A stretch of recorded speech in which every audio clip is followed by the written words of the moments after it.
नजीब का लापता होना एक माँ का संघर्ष और एक सिस्टम की नाकामी है। यह कहानी 27 साल के एक नौजवान नजीब अहमद की है, जो अपनी माँ और परिवार की उम्मीद था। वह उत्तर प्रदेश की बदायूं से निकलकर दिल्ली के मशहूर जवाहरलाल नेहरू विश्वविद्यालय जेएनयू में एमएससी बायोटेक्नोलॉजी की पढ़ाई करने आया था। पर किसे पता था कि 15 अक्टूबर 2016 की एक सुबह वह ऐसे गायब हो जाएगा कि फिर कभी नहीं दिखेगा। रात जब सब कुछ बदल गया। नजीब को जेएनयू आए अभी केवल 5 ही दिन हुए थे और वह अपनी माही मंडवी हॉस्पिटल में रहता था। 14 अक्टूबर 2016 की रात को हॉस्टल में छात्रों के एक गुट के साथ उसका झगड़ा हो गया। यह गुट अखिल भारतीय विद्यार्थी परिषद एबीवीपी का था, जो हॉस्टल के चुनाव के लिए वोट मांग रहे थे। नजीब के दोस्तों और परिवार वालों ने बताया कि एबीवीपी के कुछ लड़कों ने नजीब को उसके कमरे में जाकर बुरी तरह पीटा। इस घटना के बाद नजीब बहुत परेशान था। वहीं एबीवीपी के सदस्यों ने अलग ही कहानी बताई। उन्होंने कहा कि नजीब ने ही पहले एक लड़के को थप्पड़ मारा था, जिसके बाद उन्होंने सिर्फ जवाबी कार्रवाई की थी। यह एक ही घटना के दो अलग अलग कहानियां थी, जिसने शुरू से ही ये मामले को उलझा दिया। जेएनयू का माहौल उस समय पहले से ही छात्र राजनीति के कारण गर्म था और पहले इस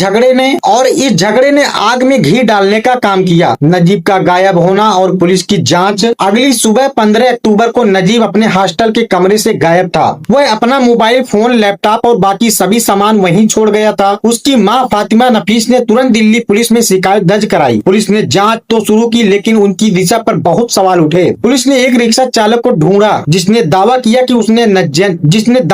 कि उसने नजीब को जेएनयू से बाहर छोड़ा था। बाद में यह बात सामने आई कि यह बयान जबरन लिया गया था पुलिस द्वारा, यानी कि पुलिस इसमें एबीवीपी के गुंडों को बचाना चाहती है। पुलिस ने यह भी प्रचारित किया कि नजीब मानसिक रूप से परेशान था और अपनी मर्जी से गायब हुआ है। मतलब साफ है कि पुलिस छिपाना चाह रही है या काम नहीं करना चाह रही है अपने ढंग से। नजीब की मां ने पुलिस की इस सुस्त और तरफा जांच के खिलाफ दिल्ली हाईकोर्ट में याचिका दायर की। कोर्ट ने पुलिस की लापरवाही पर कई बार नाराजगी जताई। जब दिल्ली पुलिस कुछ नहीं कर पाई तो मई 2017 में केस सीबीआई को सौंप दिया गया। सीबीआई की जांच और कानूनी लड़ाई में सीबीआई ने 9 एबीवीपी के सदस्यों से पूछताछ की और उनके फोन की भी जांच की, लेकिन उन्हें भी कुछ ठोस सबूत नहीं मिला। हाईकोर्ट ने भी सीबीआई की जांच पर सवाल उठाए, लेकिन बाद में उसी कोर्ट ने कहा कि जांच सही दिशा में हुई है। कई सालों कानूनी लड़ाई के बाद जून 2025 में दिल्ली की एक अदालत ने सीबीआई के क्लोजर रिपोर्ट का स्वीकार कर लिया। इसका मतलब था कि कानूनी तौर पर यह मामला बंद हो गया है। अदालत ने अपना फैसला में कहा कि भले ही नजीब के लापता होने से पहले एक परेशान करने वाली घटना हुई थी, लेकिन इसका कोई सबूत नहीं मिला जो यह साबित करे कि एबीवीपी के सदस्यों ने उसे गायब किया। मां का अटूट संघर्ष और कवि का दर्द। अदालत के फैसले से नजीब की मां का दिल टूट गया, लेकिन उनकी हिम्मत नहीं टूटी। फातिमा नफीस ने कहा कि वह इस फैसले के खिलाफ सुप्रीम कोर्ट तक जाएगी। उनका कहना है कि उनका संघर्ष तब तक जारी रहेगा जब तक उन्हें अपने बेटे के लिए न्याय नहीं मिल जाता। इस पूरे मामले में कवि इमरान प्रतापगढ़ी की कविता ने लोगों को दिलों को छुआ है। उन्होंने अपनी नज्म में एक माँ का दर्द को बहुत खूबसूरती से बयान किया है। वो कहते हैं कि कोई ला के दे दे मुझे लाल मेरा, यह एक माँ की सबसे साधारण लेकिन सबसे बड़ी पुकार है। उन्होंने दिल्ली को गूंगा और बहरा भी बताया है, क्योंकि वह एक माँ की पुकार नहीं सुन पा रहा है। नजीब अहमद एक प्रतीक जो जीवित रहेगा। आज नजीब अहमद सिर्फ एक गुमशुदा छात्र नहीं,